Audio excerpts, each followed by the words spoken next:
할렐루야. 자, 오늘 시간 우리 주님께 나오신 저와 여러분들을 환영하며 축복합니다. 이 시간을 통해서 또한 귀한 말씀의 은혜를 통해서 또한 새 힘 얻고 돌아가시는 저와 여러분들이 되시기를 간절히 바랍니다. 자, 여러분, 저와 여러분들이 이곳에 오신 이유가 무엇입니까? 자, 우리는요 이 시간 예배를 드리기 위해서 이 시간 모였습니다. 자, 우리는 이 시간 우리 아버지 하나님께 예배를 드리기 위해서 이 시간 모인 것입니다. 자, 근데 오늘 바쁘셨죠? 자, 그래도 우리가 아무리 바빠도 절대적으로 사실 자리가 바로 이 예배의 자리입니다. 세상에는요 바쁘지 않은 사람은 단 한 사람도 없습니다. 어린 아이들도요 다들 학원 다니라 학교 다니라 다 바쁘고요. 심지어는 백수들도요 뭐라고 얘기하냐면 노느라 바쁘고 게임하느라 바쁘고 정말로 자느라 바쁘다라고 그렇게 이야기할 정도로 정말로 이 땅에는요 정말로 모두가 다 입에 바쁘다 바빠 이 말을요 정말 달고 살아가는 것 같아요. 특히 운전하면 많이 느끼잖아요. 사실 저도 뭐 바쁠 때는 조금 이렇게 뭐 빨리 다닐 때도 있긴 하지만 대부분의 차들이 왜 이렇게 바쁜지, 왜 이렇게 저렇게 이렇게 고개 운전을 할까라고 생각할 정도로 많은 사람들이 시간에 쫓기며 살아가고 늘 마음속에 바쁘다라는 생각 속에 살아가고 있는 것 같습니다. 자, 그래서 빨리빨리라는 말이 뭐 한국 문화의 뭐 트렌드다 막 그렇게 얘기하지만 사실 우리나라만이 아니에요. 외국도 마찬가지고 사실은 빨리빨리라는 말이요 서로가 정말 익숙하고 뭐 하든지 늘 빨리를 되기를 바라보면서 말하는 그런 조급한 마음을 우리는 다 가지고 있는 것 같습니다. 자, 그래서 현대인들에게 가장 중요시 여기게 되는 것이 무엇이냐? 바로 스피드입니다. 스피드. 이 스피드가요 하나의 문화가 되어 버렸습니다. 그래서 뭔가를 내가 배달을 시켜도요 빨리 와야 되고요. 그리고 우리가 뭐 컴퓨터를 하더라도요 아마 다들 경험하실 거예요. 스마트폰, 우리 휴대용 컴퓨터인 이 스마트폰도요 어느 사이트에 딱 들어가는데 느리면요 그 기다리는 사람은 거의 없어요. 바로 다른 사이트로 넘겨버립니다. 그것이 바로 오늘날 우리들의 모습이고요. 그래서 뭔가 좀 느린 것, 정말로 뭔가 좀 천천히 가는 것에 대해서 정말 참지 못하는 시대를 우리는 살아가고 있는 것 같습니다. 그러다 보니까 그런 마음에서 이제 뭔가 일을 시작하면요 그것도 뭔가 빠른 결과를 얻기를 바랍니다. 그래서 이렇게 느린 것을 잘 참지 못하는 시대를 살아가다 보니까 그 느림의 미학이라는 말이 있잖아요. 느림의 미학. 느림으로써 느낄 수 있는 그런 뭔가 좀 깨달음도 있고 좋은 것들이 있는데 정말로 이 말이 무색할 정도로 세상에는 점점 여유가 조금씩 사라지고 있는 것은 아닌지라는 생각을 해보게 되어집니다. 자, 그런데 우리 신앙생활은 어떨까요? 세상은요 빨리빨리 뭔가 스피드가 중요하고 그래서 뭐 택배를 시켜도 내일 오는 그런 택배회사가 뭐 인기가 있고 굉장히 많이 커졌더라고요. 뭐 그렇게 뭔가 스피드와 싸움에서 그것으로 인해서 사람들은 그걸로 이제 경쟁을 하게 되어지는데 그렇다면 우리 신앙생활은 어떨까요? 스피드가 중요할까요? 때로는 빠른 것이 필요할 때도 있습니다. 하나님께서 뭔가를 하라 명령하셨을 때 그 순종하는 것은 빨라야 돼요. 하지만 우리가 무엇을 하든지 간에 특히 신앙생활에 있어서는 빠르다고 해서 반드시 승리하지는 않습니다. 오히려 빨리 가고자 그렇게 노력하면 하다 보면은 오히려 잘못된 곳으로 가는 경우들도 사실 많이 있습니다. 그래서 항상 중요한 것은 우리의 믿음은요 바른 방향으로 가는 것이 중요하기 때문에 우리는 항상 조급한 마음, 뭔가 빨리 이루고 싶은 마음, 뭔가 시작했으면 내가 오늘 기도했으면 바로 응답받고 싶고 내가 오늘 예배드렸으면 뭔가 하나님을 만나 뵙고 싶고 물론 그런 마음이 물론 있겠지만 하지만 빨리빨리 가고자 하는 그런 마음을 우리는 내려놓고 항상 그 조급한 마음과 우리는 싸워야 돼요. 그래서 내 자신에 드는 이 조급한 마음과 싸우고 그것들을 다 내려놓을 수 있어야 되는 것입니다. 자, 비록 세상에서는요 빨리빨리를 선호하다 보니까 인내하지 못하고 당장의 눈앞에 뭔가 되어주고 뭔가 증거가 빨리 나타나는 것이 정말로 중요하다고 생각하는 것이 오늘날의 사람들의 모습이라고 할지라도 우리 신앙생활은요 방향이 중요하잖아요. 내가 정말로 바른 방향으로 오직 예수님만을 바라보며 나가는 그런 꾸준함이 중요한 것입니다. 늘 진득함과 인내를 가지고 우리 하나님이 원하시는 바로 그 순종의 길로만 나아가시는 저와 여러분들이 되시기를 간절히 바랍니다.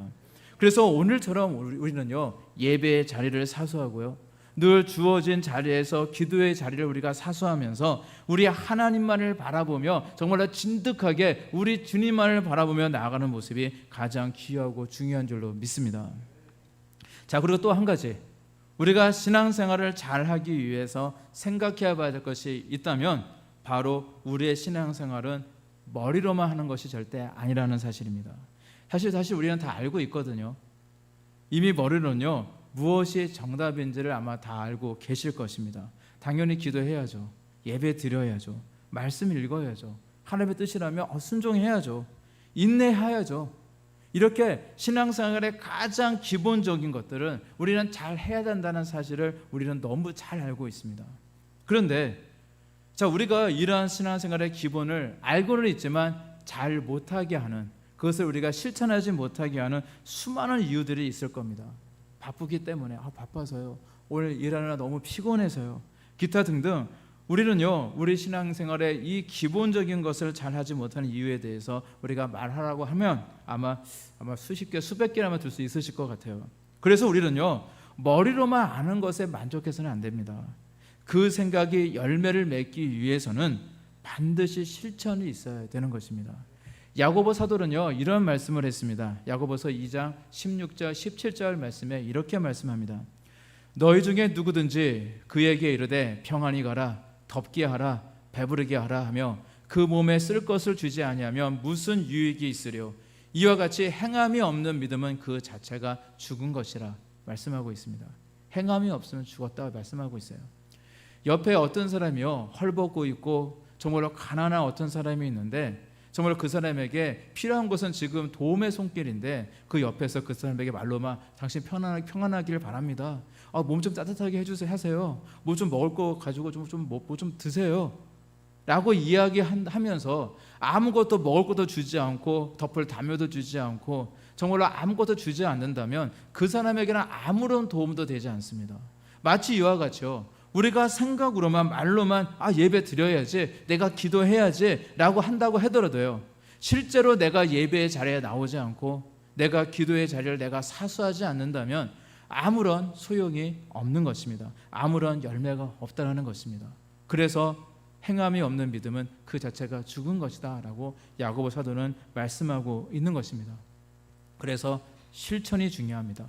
우리가 죽은 믿음이 되지 않고 살아서 움직이고 막 꿈틀꿈틀거리는 그런 역동적인 그런 믿음이 되기 위해서는 말로만이 아니라 정말로 우리 하나님께 나아가야 하고요, 우리의 말을 실제로 실천하는 그런 삶이 우리에게, 그런 모습이 우리에게 반드시 있어야 될 줄로 믿습니다.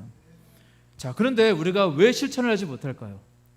머리는 알고 있는데 왜 실천하지 못하며 이 핑계 저 핑계를 대고 있을까? 사실은요, 그 이유는 단 한 가지입니다. 간절함이 없기 때문입니다. 간절하지 않아서 그래요. 간절하면요, 아무리 바빠도 하게 되어 있거든요. 다들 학창시절을 보내서 잘 아시겠지만 공부할 때 공부를 잘하는 그 친구들을 보면요, 그 짜투리 시간을 잘 이용을 해요. 저 친구는요, 평소에 공부 잘 안 한 것 같은데 공부를 다 해와요. 근데 그 비밀이 뭐냐면 그 짜투리 시간에 있더라고요. 자, 그냥 아무것도 하지 않고 그냥 우리는요, 그냥 의미 없이 보내는 시간들이 사실 많이 있거든요. 한 가지 예로 그 뭐 화장실에 앉아 있는 시간, 아니면 차를 타고 내가 어디 이동하는 시간, 아니면 잠시 뭐 이렇게 쉬는 시간, 아니면은 뭐 친구들과 막 이렇게 재밌게 떠드는 시간, 뭐 차를 마시는 시간, 기사 등등 많은 시간들, 어쩌면 우리가 정말 우리 삶의 어떤 일을 하는 것들, 중요한 일을 하는 것 외에 잠깐의 그런 짜투리 시간들이 우리에겐 분명히 있거든요. 그런데 우리가 간절하면요, 그 시간조차도 아까워서 정말로 그 시간을 놀거나 쉬지 않고 그 시간에도 열심히 하게 되어 있습니다. 자, 그래서 제가 한번 따져봤어요. 한 가지 예로 내가 화장실에 앉아 있는 시간을 한번 10분이라고 내가 생각을 해봤을 때 10분 동안 변기에 앉아 있어도 내 손은 뭔가 할 수 있고 눈은 뭔가 할 수 있잖아요. 근데 만일 그거라고 한번 생각해봤을 때 사실 다들 아마 10분보다 더 계실 겁니다. 저희 아들은 거의 막 30분까지 있고 그러는데 정말로 그렇게 이제 사람이 이제 화장실에 오르는 시간이 사실 많이 있잖아요. 근데 그게 만약 10분이라고 가정을 했을 때 그게 한 달이 되면 300분입니다. 자, 그게 1년이 모이면 3,600분입니다. 자, 이거를 시로 환산하면 60시간이고요. 날로 환산하면 2.5일이에요. 2.5 이틀하고 한나절 2.5일입니다. 만약 하루에 10분은 정말로 별거 아니고 그냥 사라질 시간이지만 내가 화장실에 앉아서 만일 그 시간에 영어 단어를 외운다 생각했을 때 2.5일 동안 잠도 자지 않고 쉬지 않고 한 번도 쉬지 않고 영어 단어를 외우게 되는 거거든요. 만약 영어 단어를 2.5일 동안 외우면 과연 몇 개나 외울 수 있을까요? 아마 상당히 많은 양의 단어를 외울 수가 있을 것입니다. 그래서 공부를 잘하고 싶은 간절한 마음인 학생들은요, 이러한 짜투리 시간까지도 아까워하고 잘 이용하는 것을 보게 되어집니다. 자, 그런데 우리가 정말 짜투리 시간이 화장실에 있는 시간만 있는 건 아니죠. 내가 차를 타고 가는 시간도 있을 것이고, 잠시 쉬는 시간, 아니면 간단하게 차를 마시는 시간, 어떤 사람은 밥을 먹으면서도 그 시간이 아까워서 이렇게 보는 사람도 있더라고요. 근데 그렇게 어영부영 허비되는 시간들이 사실 많이 있습니다. 따라서 여러분, 바쁘다고 핑계만 댈 게 아니라 저와 여러분들이 정말로 간절한 마음이 있다면 이렇게 허비되는 시간까지도 잘 활용하시기를 바랍니다. 우리가 매일 1시간, 2시간, 3시간 이렇게 시간을 내서 기도하는 것은 사실 현대사회에서 굉장히 어려운 일입니다. 쉽지 않은 일이에요. 하지만 잠시 1분, 잠시 5분 기도하는 것은 사실 어렵지 않거든요. 무슨 일을 하기 전에 어떤 중요한 사람을 만나든지 시험을 보게 된다든지 아니면 인생의 어떤 대소사를 좀 하기 앞서서 잠시 하나님께 나아가서 내가 있는 그 자리에서 내가 차를 타고 가든지 아니면 화장실에 앉아있든지 어느 곳이 상관없이 정말로 이 일이 우리 주님의 은혜 가운데 잘 되어 있을 수 있게 되게 해달라고 그렇게 기도하는 것은 사실 어렵지 않습니다.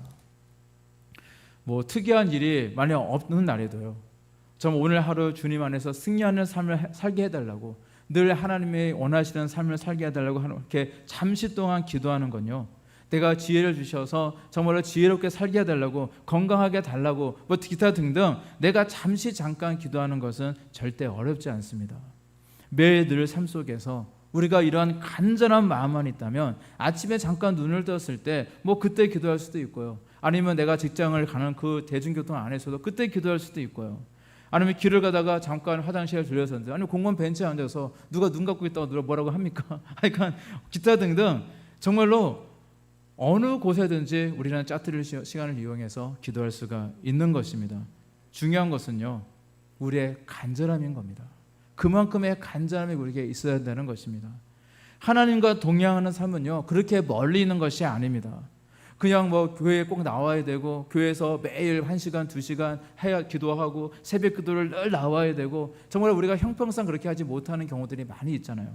하지만 내 마음에 정말로 늘 하나님을 바라보고 하나님께 나아가고자 하는 그 간절함이 있다면 우리는요, 어디서든지 하나님께 기도할 수 있고요, 늘 우리 주님과 동행하는 삶을 살아갈 수가 있는 것입니다. 그래서 늘 이러한 모습으로 우리 주님 앞에 늘 간절함으로 나아가시는 저와 여러분들이 되시기를 간절히 바랍니다. 그리고 이렇게 하루에 드리는 시간은 비록 작을지 모르지만 이렇게 우리가 작은 것 하나하나를 실천하며 나아갈 때 나중에는요, 그 작은 것이 모여서 큰 것이 되고요, 그것이 우리 인생을 승리하며 살아가는 데 있어서 큰 힘이 되어지게 될 것입니다. 따라서 나는 정신이 없이 바쁘기 때문에, 난 정말로 정신이 없이 바쁘기 때문에 기도한다 라고 고백했던 그런 종교개혁자 마르틴 루터의 그 고백처럼 바쁘시다면 더더욱 우리 하나님을 간절히 사모하며 더욱더 먼저 기도로 예배로 나아가시는 저와 여러분들이 되시기를 간절히 바랍니다. 자, 오늘 읽으실 성경 말씀입니다. 호세아서 10장 12절 말씀에 이렇게 말씀하고 있습니다. 너희가 자기를 위하여 공의를 심고 인애를 거두라. 너희 묵은 땅을 기경하라. 지금은 곧 여호와를 찾을 때니 마침내 여호와께서 오사 공의를 비처럼 너희에게 내리시리라 말씀하고 있습니다. 자, 그리고 이렇게 하나님께 간절함으로 나아가고자 하는 그런 모습이 있을 때에, 자, 우리의 묵은 땅과 같은 우리의 마음이 옥토와 같은 마음이 되어지고요, 또 늘 우리 하나님께서 우리에게 은혜를 부어주실 때에 그 은혜에 대한 귀한 열매를 맺는 삶이 되어줄 수가 있는 것입니다. 따라서 여러분, 무언가 빨리빨리 정말로 결과만 바라는 그런 조급한 마음으로 절대 살아가지 마시고 먼저 저와 여러분들의 묵은 땅, 여러분들의 마음을 기경하시길 바랍니다. 다시 말해서 저와 여러분들의 그 묵은 땅을 갈아엎는 겁니다. 그게 기경이거든요. 늘 예배를 통해서, 늘 기도를 통해서, 말씀을 통해서 여러분들의 그 간절한 정말로 그런 사모한 마음을 통해서 묵은 땅을 먼저 갈아엎는 것이 정말 우리가 우선적으로 되어져야 된다는 것입니다.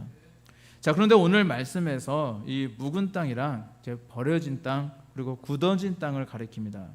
근데 전에는 좋은 땅이었는데 오랫동안 돌보지 않아서 이제 잡초가 많아지게 되어지고 정말 쓸모없이 된 땅을 가리켜서 묵은 땅이라고 이야기를 합니다. 처음부터 뭐 버려져서 뭐 사람들의 그 손에 닿지 않는 땅은 그런 땅을 묵은 땅이라 하는 것이 아니고 그런 땅은 황부지라고 이야기한 게 맞고요. 묵은 땅은요, 본래는 농사를 지은 적이 있고 본래는 그곳에서 뭔가 열매를 거둔 적이 있었는데, 그런데 정말 황금 물결 같은 그런 그런 많은 그런 곡식을 거두었던 정말로 그런 곳이었는데, 이제는 오랫동안 쟁이질도 하지 않고 곡식도 심지 않고 그냥 방치해서 잡초만 무성해지고 돌멩이만 굴러다니는 그런 척박해진 땅을 가리켜서 묵은 땅이라고 이야기하는 것입니다. 자, 그래서 이 묵은 땅은요, 일부러 만들려고 해서 만들어진 것이 아니고요, 그냥 아무것도 하지 않고 내버려 두면 묵은 땅이 되는 것입니다. 기도하지 않고 우리가 말씀도 보지 않고 예배도 나오지 않고 뭔가 하나님께서 우리에게 깨달음을 주실 때 그 깨달음에 대한 순종도 하지 않고 그냥 내버려 두면, 아무것도 하지 않게 되어지면 저절로 우리의 심령은 묵은 땅이 되는 것입니다. 잠언서 24장 30절에서 32절에 이렇게 말씀하고 있습니다. 내가 게으른 자의 밭과 지혜 없는 자의 포도원을 지나며 본즉 가시덤불이 그 전부에 퍼졌으며 그 지면이 거친 풀로 덮였고 돌담이 무너져 있기로 내가 보고 생각이 깊었고 내가 보고 훈계를 받았노라 라는 그런 말씀이 있습니다. 게으른 자의 밭을 지나다 보니까 그런 모습이 있다는 거예요. 게으른 자가 밭을 돌보지 않고 그냥 내버려 두었더니 그 땅에 가시덤불이 가득하게 퍼져나가고 거친 풀이 막 덮이고 돌담이 무너져 있는 모습입니다. 땅은 이렇게 돌보지 않고 버려두면 묵은 땅이 되는 것입니다.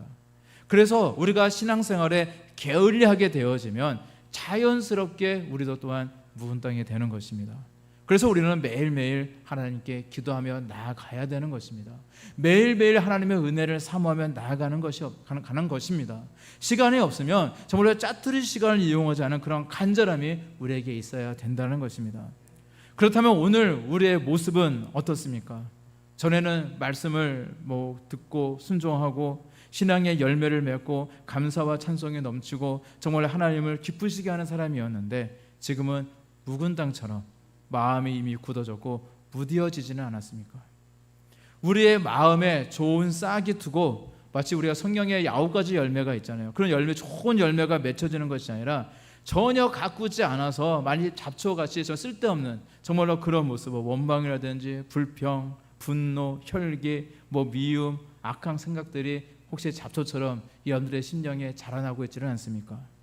그래서 우리의 마음을 옥토로 만들어야 되는 것입니다. 기경해야 됩니다. 우리의 마음의 땅을 갈아엎어야 합니다. 쟁기로 트럭터로 땅을 갈아엎고 갈아엎어서 흙덩이들을 막 깨트리고 땅을 부드럽게 하는 그 작업처럼 우리의 심령을요, 우리의 마음을 깨트려야 되고요, 교만한 마음들, 정말로 강팍한 마음, 악한 마음을 우리는 다 부서뜨려야 된다는 것입니다. 자, 한 해의 용사가 다 끝나고 나서 모든 수확이 마치고 나면요, 잠시 이제 그 땅을 좀 묵은 땅처럼 방치할 때가 있어요. 겨울 동안에는 이제 농사를 지을 수가 없기 때문에 이제 그렇게 이제 찬바람이 부는 겨울을 보내고 봄이 되면요, 이제 땅이 녹기 시작하면 이제 농부들은 무엇을 하냐면요, 꼭 하는 일이 있습니다. 그것은 밭과 논을 갈아엎는 일을 먼저 합니다. 자, 요즘 슬슬 이제 모짜리를 준비할 시기잖아요. 그런데 무슨 일이든요, 거저되는 것은 없습니다. 좋은 열매, 풍성한 수확을 기대한다면 부지런해져요. 그래서 기경도 하고 밭에 거름도 뿌리고 석회도 뿌리고 경운기나 트랙터로, 요즘 경운기 잘 쓰지는 않더라고요. 거의 트랙터로 이제 갈아엎는 그런 일도 해야 돼요. 그리고 좀 더 부지런한 분들은요, 이제 논둑이나 이제 논에 이제 그 불을 좀 지펴가지고 그 안에 살아있는 그 병충해들이 있거든요. 많은 그런 알들 이런 것들을 태우는 그런 분들도 사실 있습니다. 그래서 병충해를 이제 예방하기도 합니다. 특별히 예로부터 이러한 농부를요, 3가지로 구분을 했다고 그래요. 상농이라는 농부가 있고 상농, 중농, 하농 이렇게 구분을 했다고 그래요. 자, 상농은요, 밭갈이를 아주 잘하는 농부를 이야기합니다. 이들은 이제 봄에 이제 씨를 뿌리기 전에 땅을 먼저 비육하게 이제 가꾸기 위해서 논과 밭을 잘 갈아엎고요. 그 다음에 이제 평평하게 잘 만든 다음에 그곳에 이제 거름도 주고 퇴비도 주고 잘 가꾼 다음에 그 다음에 그곳에 씨를 뿌립니다. 그리고 이제 논과 밭을 잘 관리해서 가을에는요 풍성한 수확을 얻는 사람, 이런 사람을 가리켜서 상농이라고 이야기합니다. 그리고 예로부터 이런 상농에는요 많은 삭수를 줬고요 대우도 잘 해줬다고 그래요.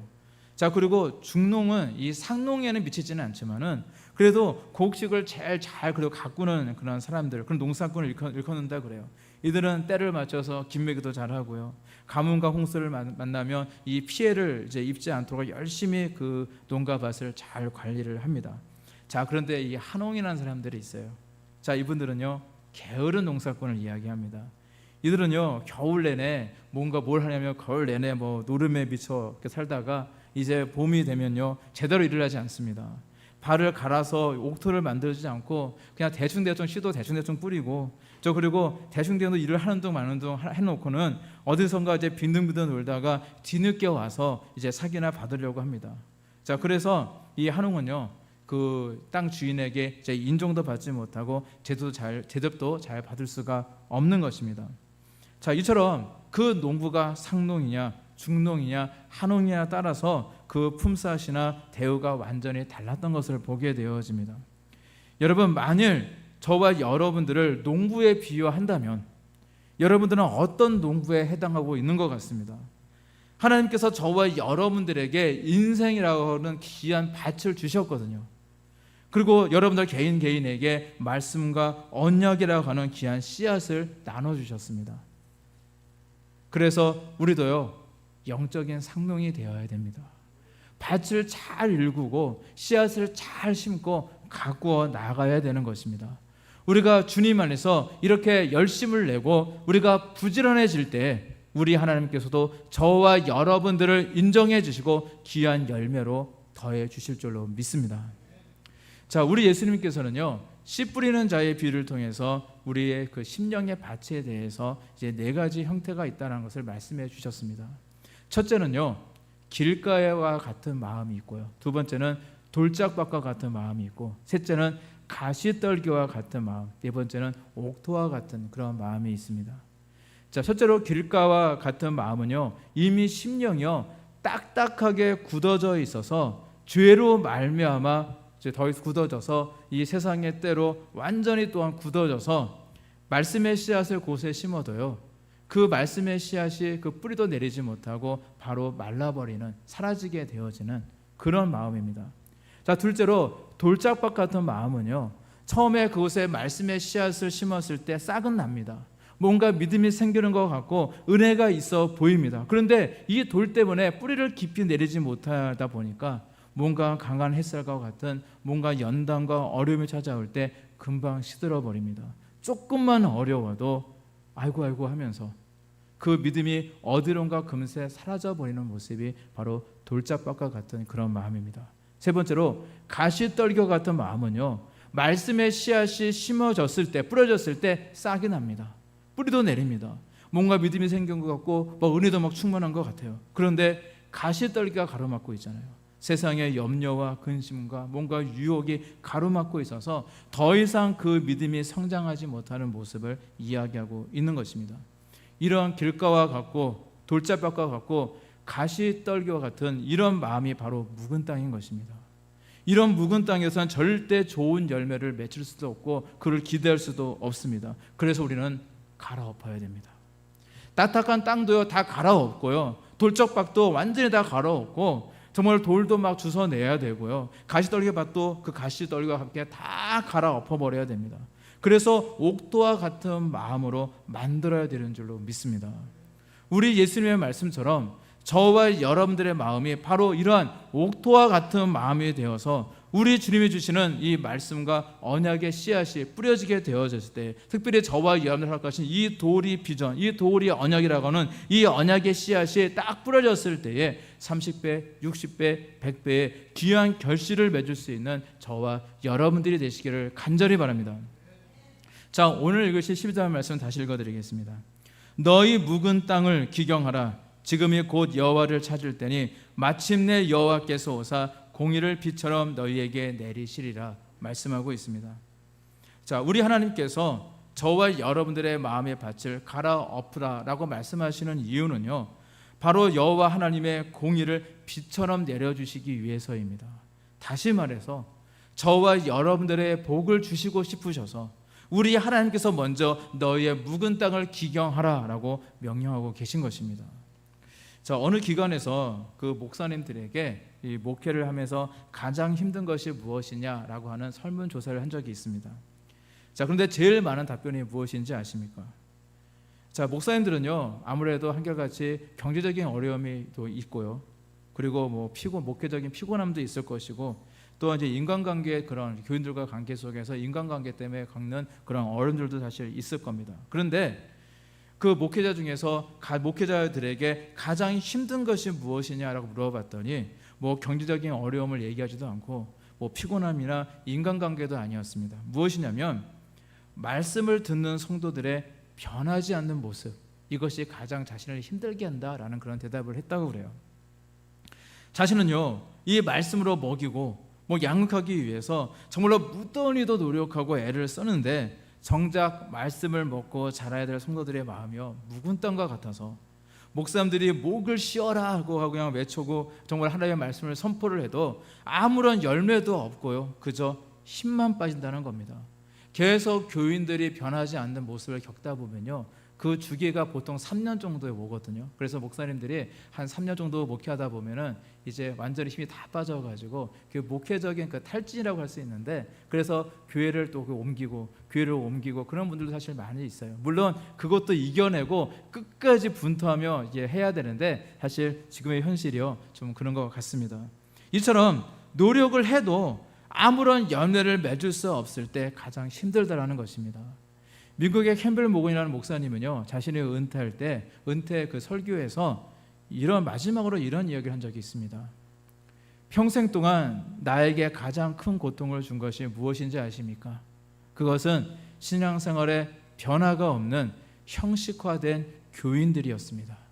듣기만 하고 헌신하지 않는 미지근한 사람들에게 설교하는 것이 내게는 가장 큰 고통이었습니다 라고 그렇게 이야기를 했다고 그래요.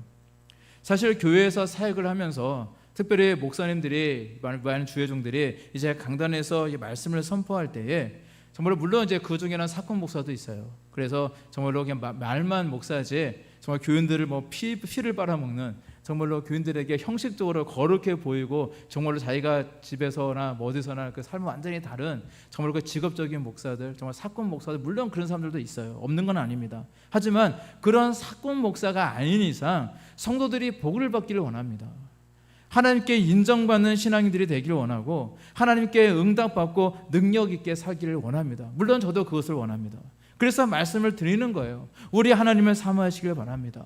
하나님을 바라보기를 바랍니다. 하나님의 말씀대로 사십시오. 순종하시기를 바랍니다. 늘 겸손해지십시오. 하나님께 헌신하시기를 바랍니다.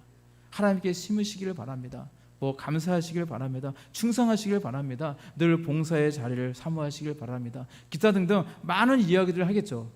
강단에서 침을 튀도록 말씀을 드리는데 어떤 손신자는요, 이제 물론 믿음이 없기 때문에 그러겠지만은 교회에서 봉사라고 했다고, 설거지하라고 했다고, 정말로 그런 힘든 일을 시킨다고 해서 시험에 든 사람도 있고요.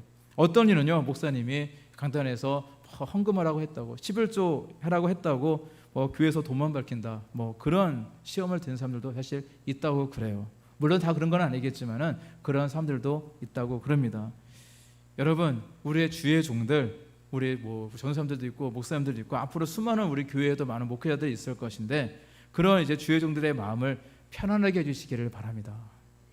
우리 오늘 말씀을 전하면서 그냥 피드백이라고 그러잖아요. 피드백이 없어가지고 그냥 너무 힘들어하고 지치고 그런 모습이 아니라, 정말로 이 말씀은 나의 말씀이다, 하나님께서 정말로 저 목회자를 통해서 나에게 주신 하나님의 말씀이다 라는 그런 마음을 가지고 정말로 우리의 그런 딱딱해진 그 마음을 갈아엎으시고 옥토와 같은 그런 모습이 되셔서 정말로 그 말씀을 쑥쑥쑥 잘 받아들여서 그 말씀을 잘 심겨주고 쑥쑥쑥 또 잘 자라서 또한 귀한 열매를 가득 맺을 수 있는 또한 저와 여러분들이 되시기를 간절히 바랍니다.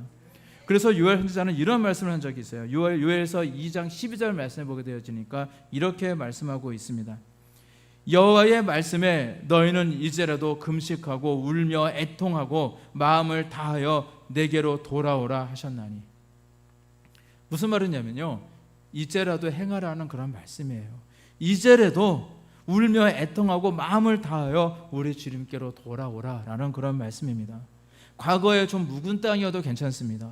과거의 길가와 같고 돌짝밭과 같고 가시떨기가 가득한 밭과 같아도 괜찮습니다.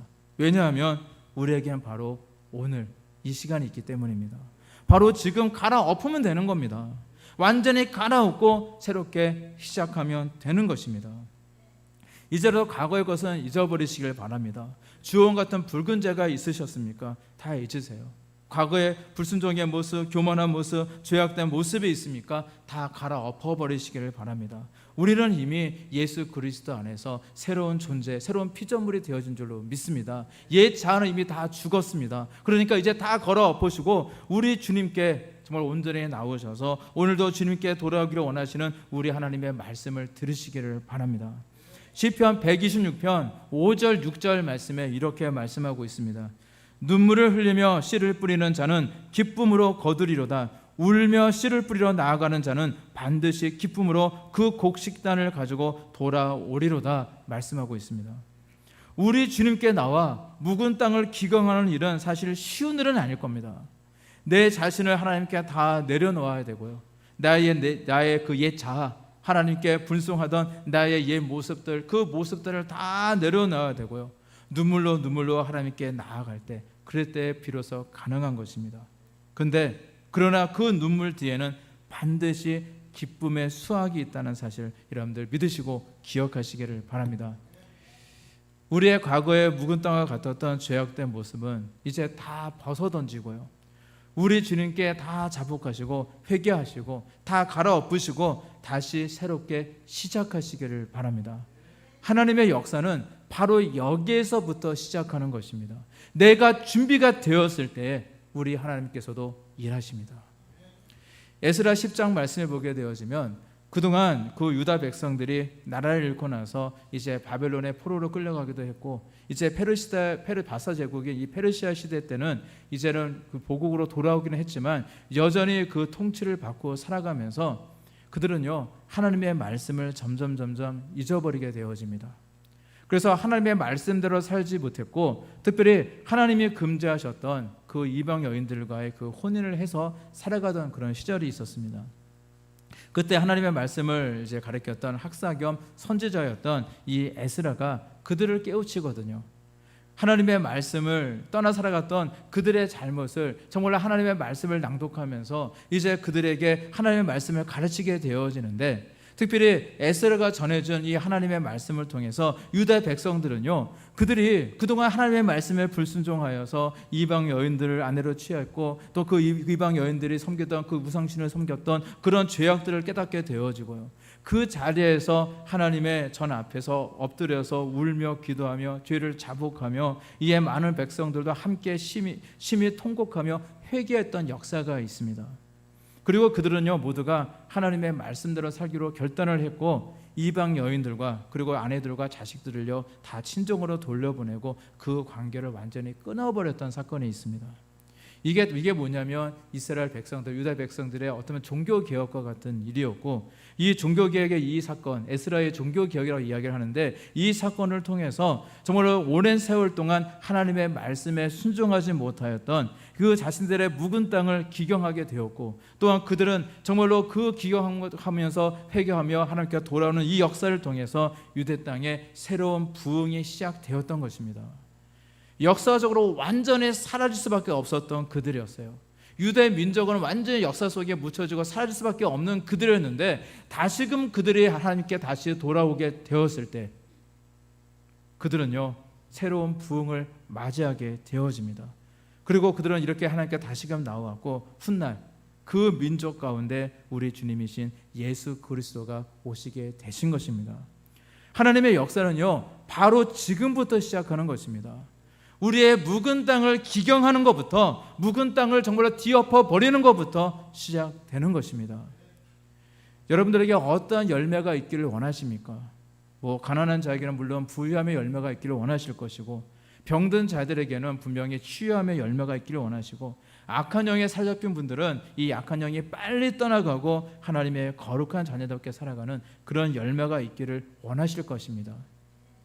여러분, 우리는 응답받아야 하잖아요. 하나님의 권능을 우리가 경험해야 되잖아요.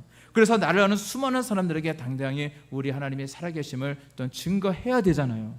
그래서 지금 우리는 여호와 하나님을 찾아야 될 때입니다. 바로 지금이 우리 하나님께 나와 기도할 때고 예배 드려야 될 때인 것입니다. 바로 지금이 우리의 묵은 땅을 기경해야 될 때라는 것입니다. 따라서 바로 오늘 시간 우리 하나님께 간구하실 때에도 하나님 말씀하여 주시옵소서, 하나님의 말씀대로 살겠습니다, 하나님만을 의지하며 순종하는 백성이 되겠습니다라는 그런 믿음의 결단이 또한 우리에게 있어야 될 줄로 믿습니다.